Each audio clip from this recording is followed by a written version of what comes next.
Всем огромный привет! Сегодня будет коротенький ролик. Многие просили меня показать итоговый рецепт кулича, который я выберу на праздник. На мой взгляд, это самый удачный рецепт. Я рекомендую к приготовлению. Все ингредиенты и способ приготовления, конечно, будут в описании под видео. За это время я приготовила 4 кулича, и этот самый лучший.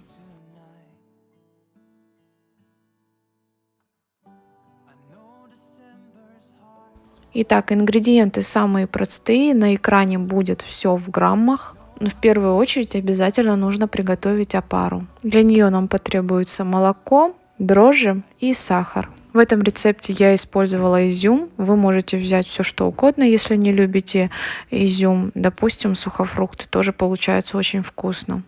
Первым делом, если вы используете изюм, то обязательно нужно его залить кипятком. Делайте это перед тем, как замесить тесто. Этого времени вполне достаточно.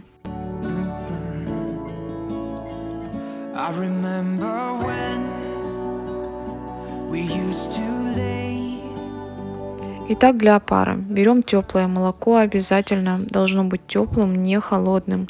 Туда добавляем дрожжи 10 грамм и 2 столовые ложки сахара из общего количества.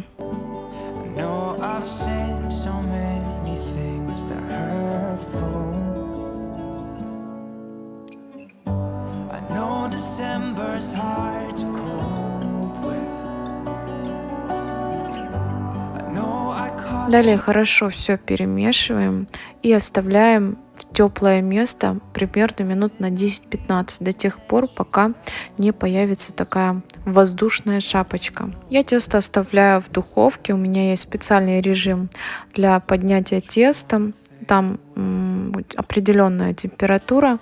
И через 10 минут вот что у меня получилось. Далее идем замешивать тесто. В опару добавляем 4 желтка, сахар оставшийся, масло сливочное.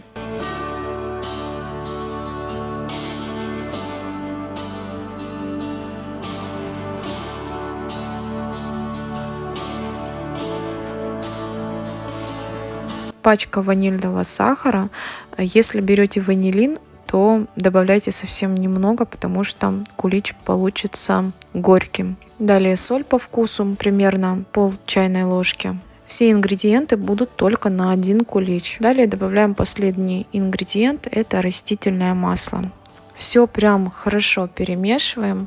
И далее в отдельной посуде просеять муку. Ее нам потребуется 350 грамм, ни больше, ни меньше. И в просеянную муку уже добавляем жидкие ингредиенты. Замешиваем тесто. Если у вас есть миксер, то можно все перемешать им.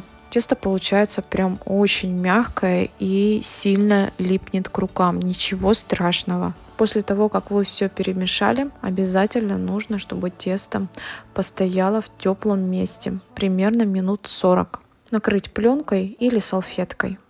Оно у вас поднимется примерно в 2 раза. Хорошо его снова перемешиваем и добавляем начинку, в данном случае изюм. Перекладываем все в форму. Форма должна быть наполнена тестом примерно на 1/3. Если у вас есть время, то дайте тесту подняться еще раз. После чего отправляем в духовку и выпекать при 180 градусов. Режим вверх-вниз без конвекции. Готовность проверяйте сухой зубочисткой.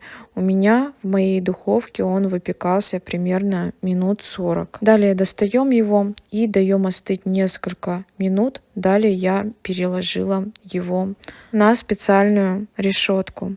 Пока остывает кулич, мы приготовим глазурь. Для глазури нам потребуется какао, молоко, сахар и в конце добавляем сливочное масло. Для него я готовила шоколадную глазурь, это одна из моих любимых.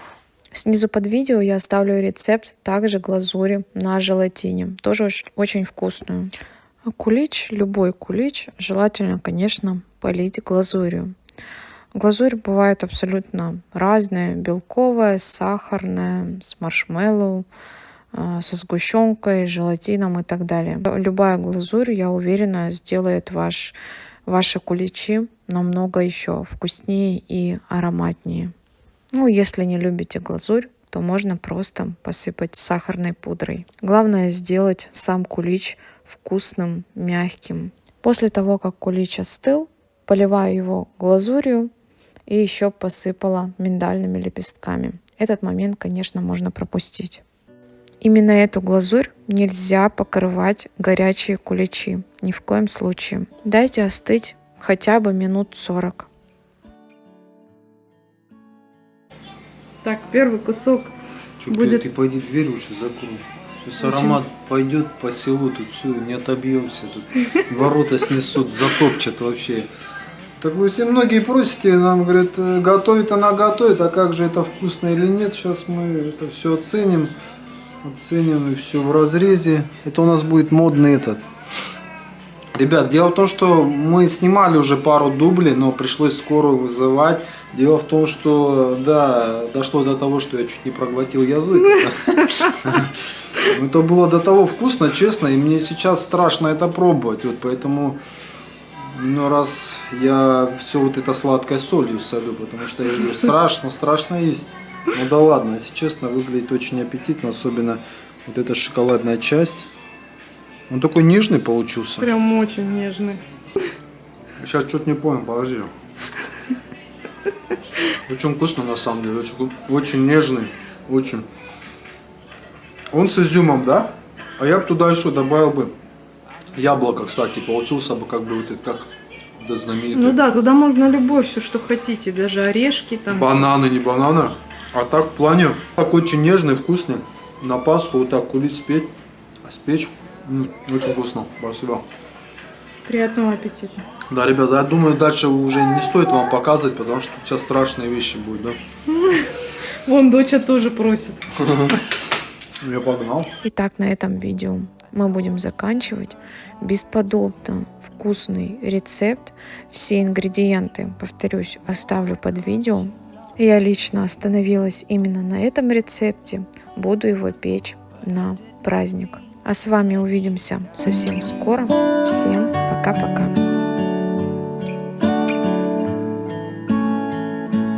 I was wrong. The words I spoke, I've been saying many things that are hurtful.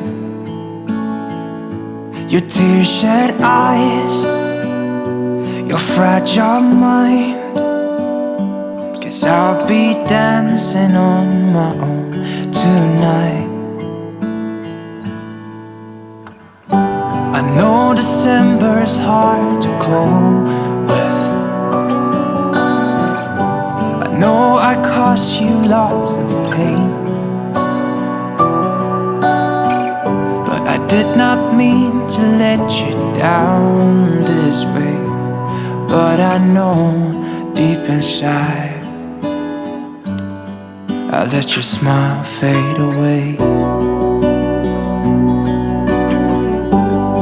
I let your smile fade away.